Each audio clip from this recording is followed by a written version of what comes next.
Hello everyone, welcome.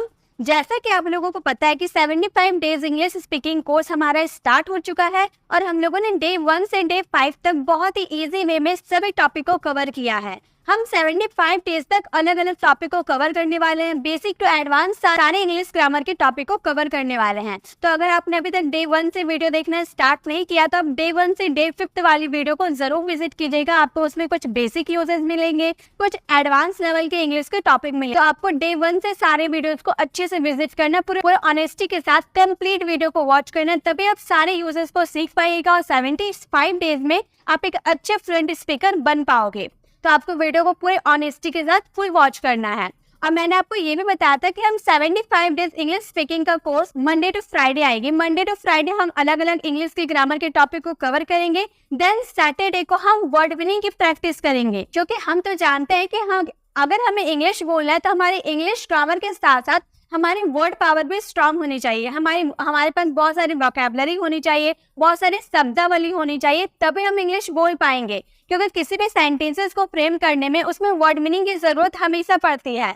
तो आपकी word meaning power strong होनी चाहिए। और आज है सैटरडे, तो आज का हमारा टॉपिक है वर्ड मीनिंग। आज हम बहुत सारे वर्ड मीनिंग करने वाले हैं। मैं आपको एक वर्ड मीनिंग दूंगी, उसके एग्जांपल्स भी दूंगी, उसके मीनिंग बताऊंगी और ऐसे एग्जांपल दूंगी जो आप अपने डे टू डे कॉन्वर्सेशन में यूज भी कर पाओगे। बहुत ही इजी सेंटेंसेस होंगे, आपको बहुत ही मजा आने वाला है। और उन वर्ड के अपोजिट क्या होते हैं, अपोजिट वर्ड भी मैं बताऊंगी, साथ साथ अपोजिट वर्ड के एग्जाम्पल भी दूंगी कि उस अपोजिट वर्ड को किस सिचुएशन में यूज किया जाता है। तो आपको वीडियो में बहुत ही मजा आने वाला है। मैं आपको गारंटी दे सकती, सारे वर्ड जो आप सीखोगे उसमें बहुत सारे वर्ड ऐसे मिलेंगे जिसका अपोजिट वर्ड अगर आपको नहीं भी पता होंगे तो वो आपकी डिक्शनरी में ऐड हो जाएगी। तो चलिए इस एक साथ वीडियो को स्टार्ट करते हैं और अपने वर्ड मीनिंग को स्ट्रॉन्ग करते हैं। तो टुडे वो फर्स्ट सेंटेंस, जैसा कि आप लोग जानते हैं कि एंजल का मतलब होता है हमारा फरिश्ता, जिसे हम एंजल बोलते हैं। एंजल का मतलब होता है फरिश्ता, उसके ऑपोजिट होता है डेविल। डेविल का मतलब होता है शैतान। इसी तरह से गुड होता है अच्छा, तो उसका ऑपोजिट होता है बैड यानी कि बुरा। फैट होता है मोटा, तो उसका ऑपोजिट होता है थिन। तो इसी तरह से हम बहुत सारे वर्ड, मैं नहीं बोल रही कि मैं सिर्फ बेसिक वर्ड दूंगी, नहीं, मैं बेसिक वर्ड भी दूंगी, साथ में कुछ ऐसे वर्ड दूंगी जो आपको नहीं पता होंगे। तो आपको वीडियो में एंड तक बने रहना है ताकि आपको सारे वर्ड अच्छे से समझ में आ जाए। Today our first word is angel. Angel का मतलब क्या होता है? एंजल का मतलब होता है फरिश्ता। जैसे कि कोई हमारे लिए अच्छा काम करता है तो हम उससे बोलते हैं ना कि तुम मेरे लिए फरिश्ते जैसे हो, तुम मेरे लिए फरिश्ते जैसे हो। यानी कि इसके इंग्लिश अगर हम बनाने जाए तो हम बोलेंगे तुम मेरे लिए फरिश्ते जैसे हो, you are like an angel for me. तो इस तरह से आप किसी को बोल सकते हो तुम मेरे लिए फरिश्ते जैसे हो, you are like an angel for me. तो एंजल का यूज हम किस तरह से किया आपको समझ में आ गया। लेकिन अगर हम इसके ऑपोजिट वर्ड की बात करें, ऑपोजिट का मतलब क्या होता है? ऑपोजिट का मतलब होता है उल्टा। इस शब्द का उल्टा वर्ड क्या होगा? एंजल का मतलब हो गया फरिश्ता, तो डेविल का मतलब क्या हो गया? शैतान। शैतान बोले या फिर राक्षस बोले, सबका मतलब क्या होता है?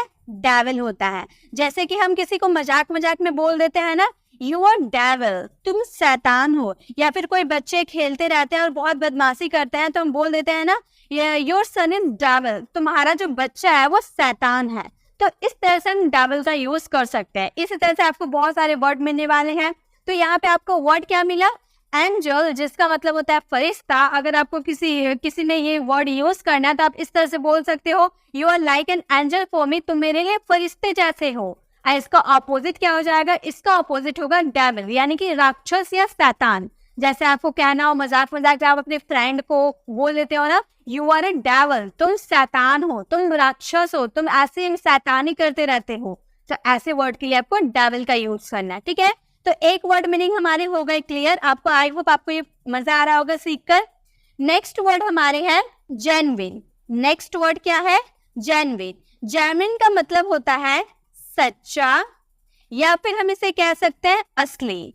सच्चा या असली। इस वर्ड के लिए हम और एक वर्ड का यूज कर सकते हैं, वो है ओरिजिनल। हम ओरिजिनल का भी यूज कर सकते हैं सेंटेंसेस के लिए। आप जेन्युइन की जगह ओरिजिनल का भी यूज कर सकते हैं, लेकिन ओरिजिनल का यूज स्पोकन इंग्लिश में बहुत ही ज्यादा कम होता है।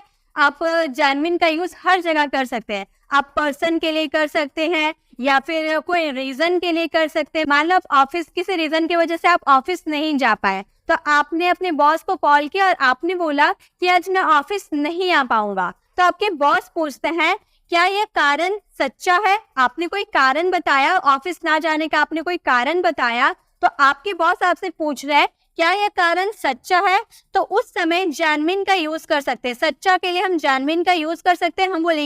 हम बोल सकते हैं is it a genuine reason, it is a genuine reason, क्या यह सच्चा कारण है, इस तरह से हम इसका यूज कर सकते हैं। या फिर आप पर्सन के लिए भी यूज कर सकते हैं, जैसे कि अगर हमें बोलना हो या वह इंसान सच्चा लगता है, सच्चा यानी कि बहुत ऑनेस्ट है, ऐसा हम बोल सकते हैं। तो वो इंसान सच्चा लगता है तो हम बोल सकते हैं he seems to be a genuine person, he seems to be a genuine person, यह आदमी सच्चा लगता है।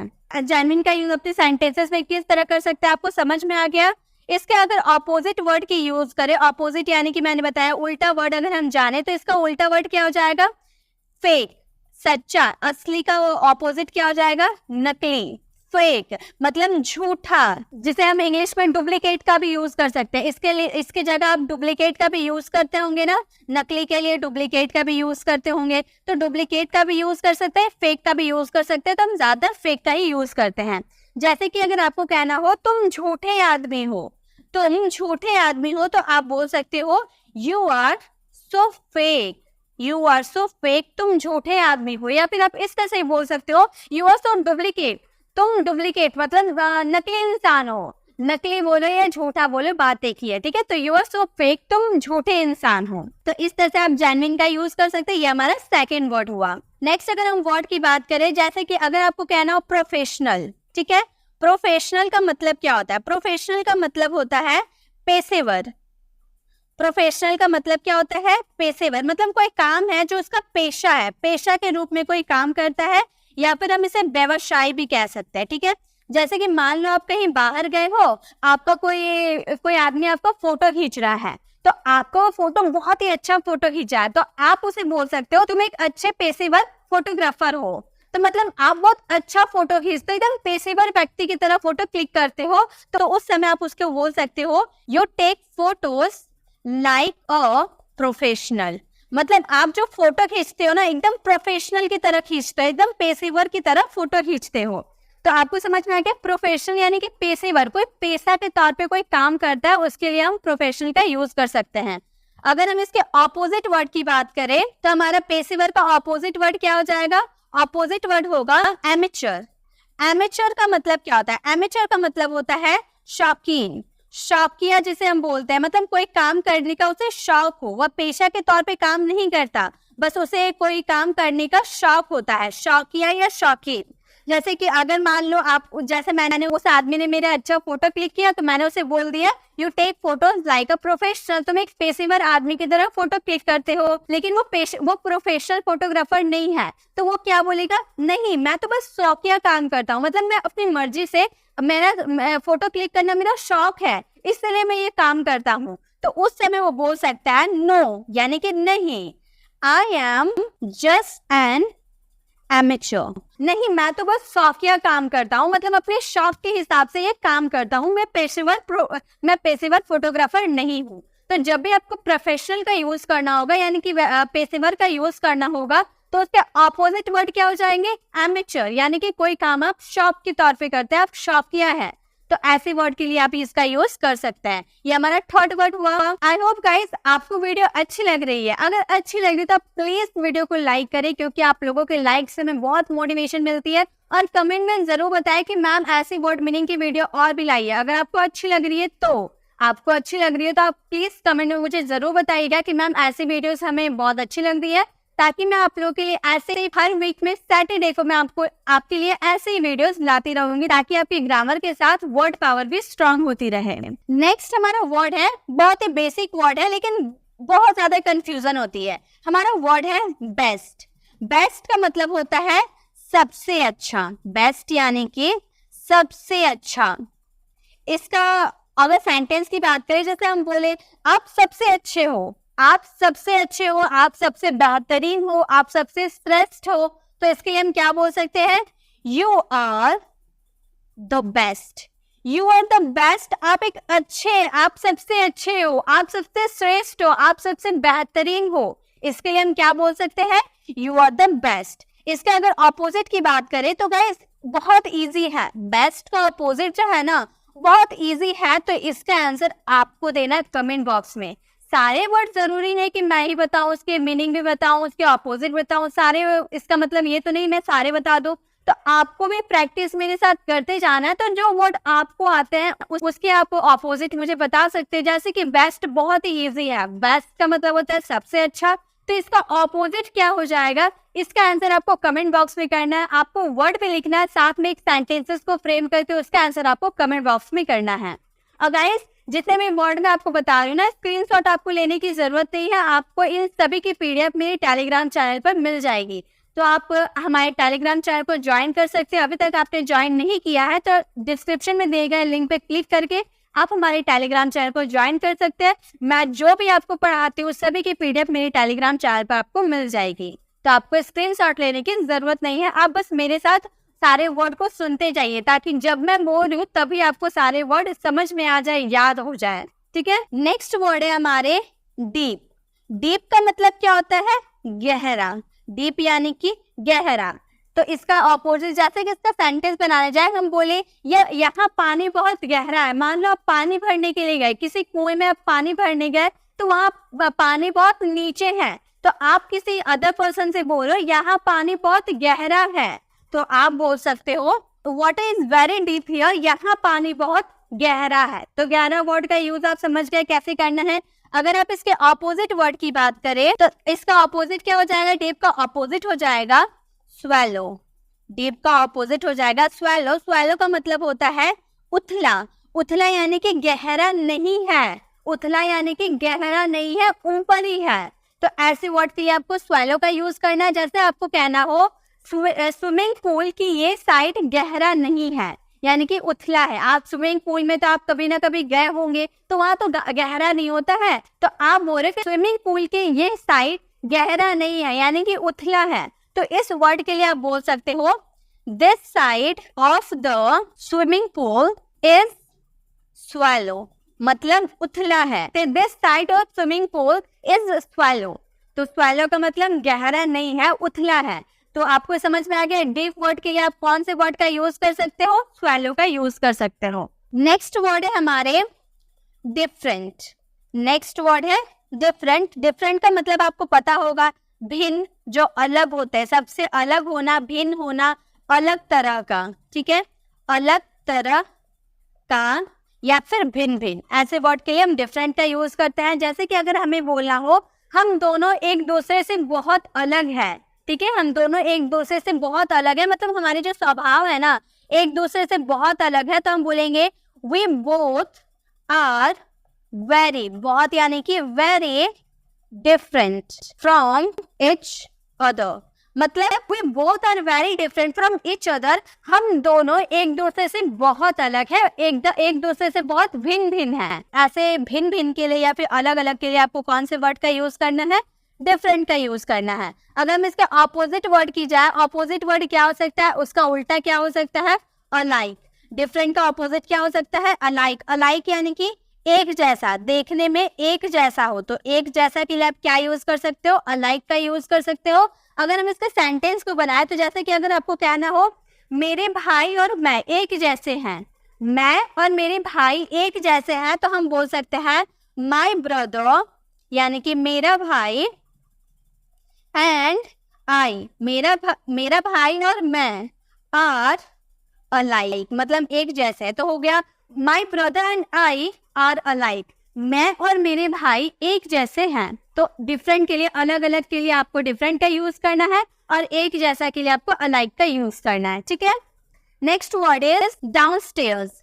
डाउनस्टेयर्स का मतलब क्या होता है, डाउनस्टेयर्स का मतलब होता है सीढ़ियों से नीचे। डाउनस्टेयर्स का मतलब हो गया सीढ़ियों से नीचे। जैसे कि अगर आपको कहना हो सीढ़ियों के नीचे आओ, किसी को आपको बुलाते हुए कहना हो, आपने किसी को, मान लो कोई ऊपर है, छत के ऊपर है, तो आपने उसे कॉल करके बोला कि सीढ़ियों के नीचे आओ, तो आप उसे कह सकते हो कम डाउनस्टेयर्स।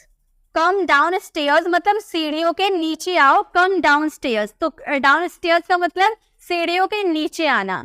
लेकिन इसके ऑपोजिट की बात करें, डाउन स्टेयर्स के ऑपोजिट, इसके विपरीत, विपरीत यानी कि उल्टा की बात करें तो क्या हो जाएगा, डाउन स्टेयर्स का ऑपोजिट हो जाएगा अपस्टेयर्स। अपस्टेयर्स यानी कि ऊपर, सीढ़ियों से ऊपर। मान लो वो सीढ़ियों से नीचे आ गया, आपने कॉल करके उसे बुलाया तो वो नीचे आ गया, अब आप बोले कि सीढ़ियों से ऊपर जाओ, मतलब सीढ़ी से चढ़ते हुए तुम आप ऊपर जाओ, तो आप क्या कह सकते हो, गो अपस्टेयर्स। गो अपस्टेयर्स यानी कि सीढ़ियों के ऊपर जाओ। तो इस तरह से आप डाउनस्टेयर्स और अपस्टेयर्स का यूज कर सकते हो। डाउनस्टेयर्स यानी कि सीढ़ियों के नीचे और अपस्टेयर्स यानी कि सीढ़ियों के ऊपर। डाउन यानी कि नीचे, अप यानी कि ऊपर, और स्टेयर्स यानी कि सीढ़ियां।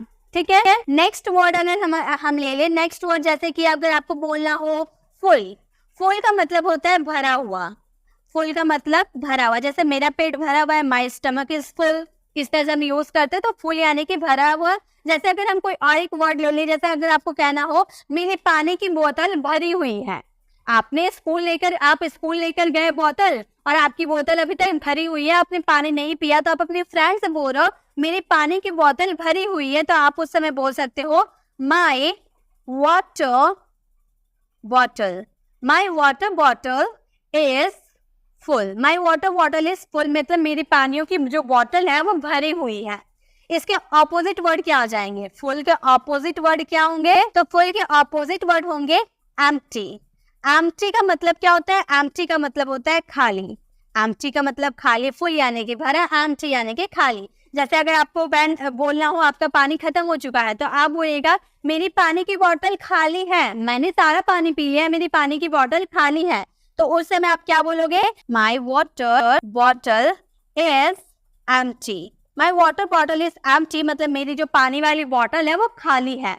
तो फुल के लिए, फुल यानी कि भरा हुआ और एम्प्टी यानी कि खाली। गाइस ऐसे वीडियोस को ना शेयर जरूर किया कीजिए, because if you share this will be reach to the people those who are need of it. मतलब आप लोग शेयर करोगे ना तो बहुत सारे ऐसे लोगों के पास जाएगी जिसे एक्चुअली में इसकी जरूरत है, ऐसे वर्ड मीनिंग की जरूरत है, साथ में अपोजिट वर्ड की जरूरत है। सब शेयर जरूर किया कीजिए ताकि सबकी मदद हो पाए। जो छोटे छोटे गांव में रहते हैं या फिर जो मिडिल क्लास से बिलोंग करते हैं, तो वो पैसे देकर इंग्लिश नहीं सीख पाते हैं, उतना अफोर्ड नहीं कर पाते हैं, तो आप उनकी मदद किया कीजिए, आप वीडियो को शेयर किया कीजिए ताकि आप उनकी मदद कर पाए, वो भी हमारे साथ वर्ड मीनिंग कवर कर पाए, इंग्लिश ग्रामर को सीख पाए, साथ में सेंटेंसेस की प्रैक्टिस कर पाए। तो आप इस वीडियो को शेयर जरूर किया कीजिए। मैं आपको जितने भी वीडियोस बताती हूँ और जितने भी मैं आप लोगों के वीडियोस लाती हूँ, मैं आप लोगों के लिए बहुत मेहनत करती हूँ। गाइस ऐसी वीडियोस बनाने में बहुत मेहनत लगती है, तो आप प्लीज लाइक किया कीजिए, क्योंकि आप लोगों की लाइक से हमें ऐसे पता चलता है कि हाँ, जो हमारी जो मेहनत है वो अच्छी है, आप लोगों को पसंद आ रही है, और ऐसी और भी मेहनत करने में हमें मोटिवेशन मिलती है। तो आप प्लीज लाइक किया कीजिए और इसे शेयर भी किया कीजिए। चलिए नेक्स्ट वर्ड को हम देखते हैं। नेक्स्ट वर्ड है हमारे इंक्लूड। इंक्लूड का मतलब क्या होता है, इंक्लूड का मतलब होता है शामिल करना, किसी को अपने ग्रुप में इंक्लूड करना यानी कि शामिल करना या फिर मिलाना। इन दोनों वर्ड का यूज कर रहे हैं, हिंदी मीनिंग मिलाना या फिर शामिल करना यानी कि इंक्लूड करना। जैसे कि अगर आपको कहना हो युवराज सिंह को टीम में शामिल कर लिया गया, यानी कि मिला लिया गया, अपनी टीम में मिला लिया गया, तब इस सेंटेंस को क्या बनाएंगे, युवराज सिंह को टीम में शामिल कर लिया गया, Yuvraj Singh has been included in the team. तो इस तरह से आप इंक्लूड का यूज कर सकते हो। अगर इसके ऑपोजिट वर्ड की बात करें, इंक्लूड के ऑपोजिट वर्ड क्या होंगे, इंक्लूड का ऑपोजिट वर्ड होंगे एक्सक्लूड, यानी कि किसी को ग्रुप से निकाल देना, ठीक है, बाहर रखना या फिर ग्रुप से निकाल देना। जैसे कि अगर आपको कहना हो इरफान पठान को टीम से बाहर रखा गया, इरफान पठान हैज बीन, ये भी हमारा परफेक्ट वाला सेंटेंस है, हैज बीन एक्सक्लूडेड यानी कि वर्ब का third form, excluded from the team, मतलब इरफान पठान को टीम से बाहर रखा गया। गाइस और एक चीज मैं बता दूं, यहाँ जो आप एक्सक्लूड का यूज किए हैं ना, एज अ वर्ब के रूप में आप यूज किया। एक्सक्लूड एक तरह से वर्ब है, ये आपका एक्सक्लूड ये वर्ब का फर्स्ट फॉर्म है। अगर इसके सेकंड फॉर्म की बात करें तो इसका सेकंड फॉर्म हो जाएगा एक्सक्लूडेड, ये रेगुलर वर्ब है, इसके थर्ड फॉर्म भी क्या हो जाएंगे, एक्सक्लूडेड, ठीक है। तो आप याद रखिएगा ये एक्सक्लूड है ना, ये आपका वर्ब का सेकंड फॉर्म है, ये आपका वर्ब का थर्ड फॉर्म है। इसी तरह से इंक्लूड आपका वर्ब का फर्स्ट फॉर्म है। अगर इसके सेकंड फॉर्म की बात करें तो इसके सेकंड फॉर्म हो जाएंगे इंक्लूडेड और थर्ड फॉर्म भी क्या हो जाएंगे, इंक्लूडेड। ये रेगुलर वर्ब है जिसमें ईडी लगाया जाता है, तो आप एज ए वर्ब के रूप में इंक्लूड या एक्सक्लूड का यूज कर सकते हैं। जैसे हम लोगों ने यहाँ पर वर्ब का थर्ड फॉर्म लगाया था ना, ये वर्ब का थर्ड फॉर्म है, हमारा प्रेजेंट परफेक्ट का सेंटेंस है जिसमें हैज हैव के साथ बीन प्लस वर्ब का थर्ड फॉर्म यूज किया जाता है। ठीक है, तो ये हो गया आपका कंप्लीट। नेक्स्ट वर्ड है ब्रेक, का मतलब होता है तोड़ना। ब्रेक यानी कि तोड़ना, कोई हार्ड थिंग्स को तोड़ना। किसी सॉफ्ट थिंग को हम तोड़ेंगे तो हम उसमें प्लग का यूज करेंगे। जैसे आप प्लांट्स को तोड़ते हैं तो उसमें हम प्लग का यूज कर सकते हैं क्योंकि वो सॉफ्ट होती है, लेकिन जब आप कोई हार्ड थिंग्स को तोड़ेंगे तो वहां पे आप ब्रेक का यूज करेंगे। ठीक है, तो ब्रेक यानी कि तोड़ना, ये भी एज अ वर्ब के रूप में यूज होता है। ब्रेक हमारा वर्ब का फर्स्ट फॉर्म है, इसका सेकेंड फॉर्म क्या होता है? इसका सेकेंड फॉर्म होता है ब्रोक। इसका सेकेंड फॉर्म ब्रोक होता है और थर्ड फॉर्म होता है ब्रोकन। ठीक है, तो ये एज अ वर्ब के रूप में यूज हुआ है। इसके सेंटेंस बनाने जाए, जैसे अगर आपको बोलना हो मैं अपना फोन तोड़ना नहीं चाहती, मुझे अपने फोन से बहुत प्यार है, मैं अपना फोन तोड़ना नहीं चाहती, तो हम बोलेंगे आई डोंट वांट टू। चाहना यानी कि वांट टू का यूज करेंगे और वांट टू के साथ हमेशा वर्ब का फर्स्ट फॉर्म लगता है। Break my phone, I don't want to break my phone, मैं अपना फोन तोड़ना नहीं चाहती। तो ब्रेक का यूज कैसे करेंगे आपको समझ में आ गया। इसके ऑपोजिट वर्ड क्या हो जाएंगे? इसके ऑपोजिट वर्ड होंगे फिक्स। फिक्स यानी कि जोड़ना, फिक्स यानी कि जोड़ना। इसके भी वर्ब्स के फॉर्म होते हैं, अगर इसके वर्ब्स के फॉर्म जो देखने जाए तो फिक्स का होता है फिक्स्ड, फिक्स्ड। ठीक है, इसके वर्ब के फॉर्म हो गए फिक्स, फिक्स्ड, फिक्स्ड। इसके एग्जाम्पल है, जैसे अगर आपको बोलना हो मेरा लैपटॉप ठीक कर दो, आप किसी को ऑर्डर दे रहे हो, मैंने आपको बताया था ना, to suggest, to order, to command, to want, इन सब में क्या लगता है? ये सब कौन से सेंटेंसेस है? इम्पेरेटिव सेंटेंसेस है। जैसे आपको कहना हो प्लीज मेरा लैपटॉप ठीक कर दो, तो आप बोलिएगा प्लीज।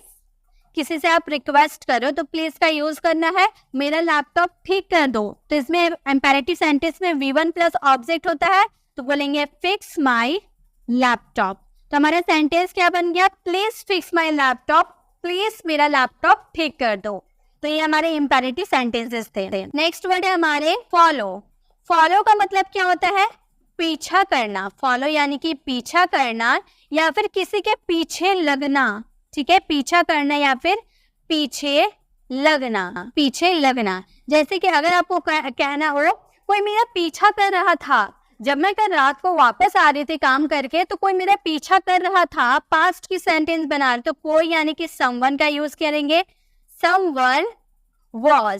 someone was पीछा कर रहा था, ये हमारा कौन सा टेंस है? पास्ट कॉन्टिन्यूअस का सेंटेंस है, इसीलिए was वर प्लस वर्ब में ing लगाएंगे तो हम बोलेंगे someone was following me। यानी कि आपको ये तो समझ में आ गया, यहाँ जो आप फॉलो यूज किया ना एज अ वर्ब के रूप में यूज हुआ, ये एज अ वर्ब के रूप में यूज होता है। जैसे कि अगर हम इसके वर्ब्स के फॉर्म बनाए जाए तो V1 हमारा क्या हो जाएगा? फॉलो। V1 हमारा फॉलो हो जाएगा। V2 क्या हो जाएगा? V2 हमारा हो जाएगा फॉलोड, ईडी लग जाएगा, रेगुलर वर्ब हो जाएगा। इसके V3 की बात करेंगे तो V3 भी हमारा सेम हो जाएगा, फॉलोड रहेगा। और V4 की बात करेंगे तो V4 क्या हो जाएगा?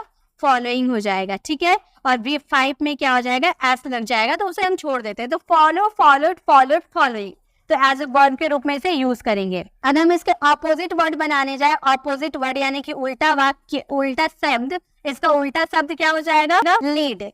लीड का मतलब होता है आगे लगना। ठीक है, पीछा करना नहीं, आगे रास्ते दिखाते हुए चलना। ठीक है, तो आगे लगना यानी कि लीड। जैसे अगर आपको कहना हो मेरी कार दूसरी कार से आगे चल रही थी, मेरी कार दूसरी कार से आगे चल रही थी, तो हम बोलेंगे माई कार वॉज लीडिंग। ये भी पास्ट कॉन्टिन्यूअस का सेंटेंस है, इसलिए लीडिंग वर्ब का फोर्थ फॉर्म का यूज किए हैं।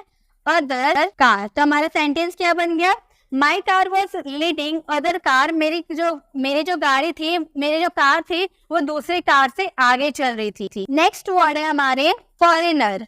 फॉरेनर मतलब क्या होता है? विदेशी। फॉरेनर मतलब विदेशी। अगर आपको विदेशियों की बात करना यानी कि एक से ज्यादा विदेशी की बात करना है तो आप फॉरेनर्स का यूज कर सकते हैं, एस लगा सकते हैं। जैसे अगर आपको कहना हो विदेशियों इंडिया आते रहते हैं, मतलब एक से ज्यादा विदेशी की बात करें, विदेशी लोग जो होते हैं इंडिया आते रहते हैं, तो हम बोलेंगे फॉरेनर्स, यहाँ पर एस लगा देंगे क्योंकि हम बहुत सारे विदेशियों की बात कर रहे हैं, तो हम बोलेंगे foreigners visiting India. Foreigners keeps visiting India, मतलब जो विदेशी हैं वो इंडिया आते रहते हैं, आने का काम करते रहते हैं, हमेशा आते जाते रहते हैं, ऐसे वाले सेंटेंस। अगर हम इसके ऑपोजिट वर्ड की बात करें, फॉरेनर का ऑपोजिट वर्ड हो जाएगा नेटिव। नेटिव का मतलब होता है उसी देश का, ठीक है। नेटिव का मतलब उसी देश का, जिस देश में आप रहते हो उसी देश का आप बात करें तो विदेशी यानी कि उसी देश का। तो इसका वर्ड जैसे कि अगर आपको कहना हो क्या तुम पंजाब के रहने वाले हो, क्या तुम पंजाब के रहने वाले हो, तो आप बोल सकते हो are you a native of Punjab. Are you a native of Punjab, मतलब आप पंजाब के रहने वाले हो, मतलब पंजाब यानी कि उसी देश के रहने वाले हो, एज ए सेंटेंस बोल रहा है। फॉरेनर यानी कि विदेशी और नेटिव यानी कि उसी देश का। नेक्स्ट वर्ड है फ्रीक्वेंटली। फ्रीक्वेंटली का मतलब क्या होता है? फ्रीक्वेंटली का मतलब होता है कोई काम बार बार करना, कोई काम बार बार करना यानी कि फ्रीक्वेंटली, बार बार करना या फिर अक्सर वही काम करना। इसके लिए हम क्या यूज करेंगे? फ्रीक्वेंटली। जैसे कि अगर आपको कहना हो मैं अपने पेरेंट्स को मिलने अक्सर जाता रहता हूँ, मतलब आप मान लो आप कहीं और रहते हो, आपके पेरेंट्स कहीं और रहते हैं, तो आप अपने फ्रेंड से बोल रहे हो कि मैं अपने पेरेंट्स को मिलने अक्सर जाता हूँ, तो आप बोल सकते हो I visit my parents. I visit my parents frequently. Frequently यानी कि अक्सर जाता रहता हूँ। तो अक्सर या फिर बार बार के लिए आपको कौन से वर्ड का यूज करना है? फ्रीक्वेंटली का यूज करना है। इसका ऑपोजिट वर्ड की बात करें, ऑपोजिट वर्ड क्या हो जाएंगे? जैसे आपको फ्रीक्वेंटली का मतलब होता है बार बार या अक्सर, और ओकेजनली, इसका ऑपोजिट वर्ड क्या हो जाएंगे? ओकेजनली, यानी कि ओकेजनली का मतलब हो गया कभी कभार। ओकेजनली का मतलब कभी कभार या फिर कभी कभी, आप अपने पेरेंट्स से मिलने कभी कभी जाते हो या कभी कभार जाते हो। ऐसे वर्ड के लिए आपको कौन सा वर्ड का यूज, एंड शब्द के लिए आपको कौन सा वर्ड का यूज करना है? ओकेजनली का यूज करना है, ठीक है। ओकेजनली, जैसे अगर आपको कहना हो मैं अपने पेरेंट्स को मिलने कभी कभार जाता हूँ, I visit my parents occasionally, या फिर मैं कभी कभार पिज्जा खाती हूँ, तो हम बोल सकते हैं आई ईट पिज्जा। आई ईट पिज्जा ओकेजनली। ओकेजनली यानी कि कभी कभार मैं पिज्जा खाती हूँ, रेगुलर नहीं खाती हूँ। तो ऐसे वर्ड जब बार बार या फिर अक्सर बोलना हो तो आप फ्रीक्वेंटली का यूज कर सकते हो, और कभी कभार या फिर कभी कभी बोलना हो तो उसके लिए ओकेजनली का यूज कर सकते हो। नेक्स्ट वर्ड है हमारे गेस्ट। गेस्ट का मतलब क्या होता है? गेस्ट का मतलब होता है मेहमान। गेस्ट का मतलब क्या हो गया? मेहमान। हमारे घर में मेहमान आते रहते हैं ना, तो उन्हें हम क्या इंग्लिश में बोलते हैं? गेस्ट बोलते हैं। जैसे आपको कहना हो मेहमान आ रहे हैं, मेहमान आ रहे हैं, तो आप क्या बोलोगे? गेस्ट। गेस्ट लगा दोगे। क्यों? क्योंकि बहुत सारे मेहमान आएंगे ना, एक मेहमान तो नहीं आएंगे, तो हम बोलेंगे गेस्ट्स आर कमिंग, मतलब मेहमान आ रहे हैं। गेस्ट आर कमिंग, मेहमान आ रहे हैं। अब इसका ऑपोजिट क्या हो जाएगा? गेस्ट के ऑपोजिट क्या हो जाएगा? इसका ऑपोजिट क्या होना चाहिए? इसका आंसर आपको कमेंट बॉक्स में करना है।